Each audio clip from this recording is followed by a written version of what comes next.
Israel ने भारत को एक ऐसा हथियार ऑफर किया है जो आने वाले समय में एक असली गेम चेंजर साबित हो सकता है। हम बात कर रहे हैं एक एयर लॉन्च बैलिस्टिक मिसाइल की जिसका नाम है गोल्डन होराइजन। तो सवाल ये उठता है कि आखिर ये गोल्डन होराइजन मिसाइल है क्या और ये इतनी खास क्यों है कि दुनिया भर के डिफेंस एक्सपर्ट्स इसके बारे में बात कर रहे हैं। सबसे दिलचस्प बात तो ये है कि गोल्डन होराइजन नाम इजराइल ने खुद कभी इस्तेमाल ही नहीं किया। ये नाम असल में दुनिया के सामने तब आया जब 2024 में अमेरिका के कुछ सीक्रेट पेंटागन डॉक्यूमेंट्स लीक हो गए। तभी सबको पहली बार पता चला कि इजराइल के पास ऐसा कोई हथियार भी है। अब ये मिसाइल कितनी खतरनाक है, इसका सबसे बड़ा सबूत हमें कतर में हुए एक हमले से मिलता है। एक ऐसा हमला जिसने सबको, यहां तक कि अमेरिका को भी हैरान करके रख दिया था।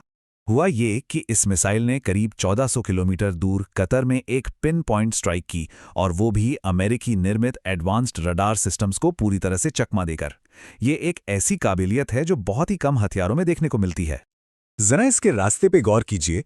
इसे इजरायली एयर स्पेस से लॉन्च किया गया, इसने सऊदी अरब के ऊपर से उड़ान भरी और रास्ते में आने वाले तमाम एयर डिफेंस सिस्टम्स को चकमा देते हुए 1400 किलोमीटर दूर कतर में अपने टारगेट को तबाह कर दिया। और अब वो बात जो इसे और भी चौंकाने वाला बनाती है, इसका निशाना हमास के बड़े नेताओं की एक मीटिंग थी। और ये मीटिंग एक ऐसी बिल्डिंग में हो रही थी जो फिलीपींस, ग्रीस, क्यूबा और इराक जैसे कई देशों की एम्बेसी से घिरी हुई थी। इतने सेंसिटिव इलाके में स्ट्राइक करना दिखाता है कि इजराइल को इसकी सटीकता पर कितना ज्यादा भरोसा था। इसकी सटीकता, जिसे सर्कुलर एरर प्रोबेबल या सीईपी कहते हैं, वो सिर्फ 3 मीटर है। जरा सोचिए, 1400 किलोमीटर की दूरी तय करने के बाद सिर्फ 3 मीटर के दायरे में निशाना लगाना, ये वाकई कमाल है। ठीक है, तो हमने ये तो देख लिया कि ये मिसाइल क्या कर सकती है। अब थोड़ा और गहराई में जाते हैं और समझते हैं कि आखिर ये काम कैसे करती है। तो देखिए, ये एक एयर लॉन्च्ड बैलिस्टिक मिसाइल है जिसे भारत के Su-30 MKI फाइटर जेट से दागा जा सकेगा। इसकी रेंज 800 से लेकर 2000 किलोमीटर तक है और ये अपने साथ 1000 किलो का वॉरहेड ले जा सकती है। और सबसे खास बात, जब ये अपने टारगेट पर गिरती है तो इसकी स्पीड मैक 6 से 7 तक पहुंच जाती है, यानी हाइपरसोनिक स्पीड। इसकी सटीकता और दुश्मन के डिफेंस से बचने का असली राज है इसका MRV, यानी मैन्यूवरेबल री एंट्री व्हीकल। ये टेक्नोलॉजी मिसाइल को हवा में अपनी दिशा बदलने की ताकत देती है, जिसकी वजह से दुश्मन के एयर डिफेंस सिस्टम के लिए इसे ट्रैक करके रोकना लगभग नामुमकिन हो जाता है। इसको और आसान भाषा में समझें तो इसके वॉरहेड में एक कैमरा लगा है। जब मिसाइल टारगेट के करीब पहुंचती है तो ये कैमरा नीचे के इलाके को स्कैन करता है और उसकी तुलना अपने कंप्यूटर में पहले से डाली गई सैटेलाइट इमेज से करता है। जैसे ही इमेज मैच होती है, ये सीधा जाके टारगेट को हिट कर देती है। तो अब आते हैं सबसे जरूरी सवाल पर कि भारत को इस खास हथियार की जरूरत आखिर है क्यों। देखिए, ये चार्ट पूरी कहानी बताता है कि गोल्डन होराइजन भारत के लिए कितनी बड़ी छलांग है। इससे पहले इजराइल हमें रैम्पेज या एयरलोरा जैसी मिसाइलें ऑफर कर रहा था, जिनकी रेंज 250 से 400 किलोमीटर के बीच थी, और वहीं गोल्डन होराइजन की रेंज सीधे 2000 किलोमीटर तक पहुंच जाती है।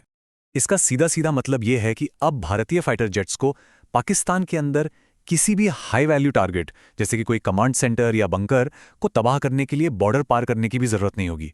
वो भारतीय सीमा के अंदर से ही एक सुरक्षित दूरी से ये काम कर सकते हैं। अब कुछ लोगों के मन में ये सवाल आ सकता है कि हमारे पास तो अग्नि जैसी लंबी दूरी की बैलिस्टिक मिसाइलें हैं ही, लेकिन दोनों का मिशन बिल्कुल अलग है।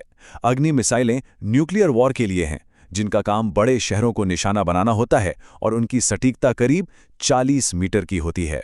वहीं गोल्डन होराइजन पारंपरिक हमलों के लिए है, जिसकी 3 मीटर की सटीकता इसे बंकर या आतंकी ठिकानों जैसे छोटे लक्ष्यों के लिए एकदम परफेक्ट बनाती है। अच्छा, अब एक और सवाल उठता है कि जब अगली पीढ़ी की टेक्नोलॉजीज जैसे हाइपरसोनिक मिसाइलें आने ही वाली हैं, तो भारत को ये मिसाइल अभी क्यों खरीदनी चाहिए?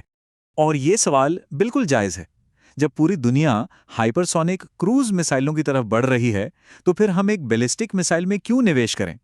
देखिए, हाइपरसोनिक क्रूज मिसाइलें बेशक भविष्य हैं, लेकिन वो बहुत ज़्यादा महंगी हैं, उनका पेलोड कम होता है और उन्हें पूरी तरह से तैयार होकर सेना में शामिल होने में अभी कई साल लगेंगे। दूसरी तरफ गोल्डन होराइजन अभी उपलब्ध है, कीमत में काफ़ी कम है और 1000 किलो का भारी भरकम पेलोड ले जा सकती है। ये आज की ज़रूरतों के लिए एक प्रैक्टिकल सोल्यूशन है। असल में ये एक बहुत ज़रूरी स्टॉप गैप है। भारत अपनी खुद की एयर लॉन्च्ड बैलिस्टिक मिसाइल, जो प्रलय का एक नया वेरिएंट होगी, उसे बनाने पर काम कर रहा है, लेकिन उसे तैयार होने में अभी 4 से 5 साल लगेंगे। तब तक गोल्डन होराइजन हमारी उस क्षमता की कमी को पूरा करेगी जिसकी हमें आज सख्त जरूरत है। तो आखिर में एक बड़ा सवाल ये है कि क्या ये डील दक्षिण एशिया के सैन्य शक्ति संतुलन को हमेशा के लिए बदल कर रख देगी? क्योंकि ये एक ऐसी क्षमता है जो भारत को एक निर्णायक रणनीतिक बढ़त दिला सकती है।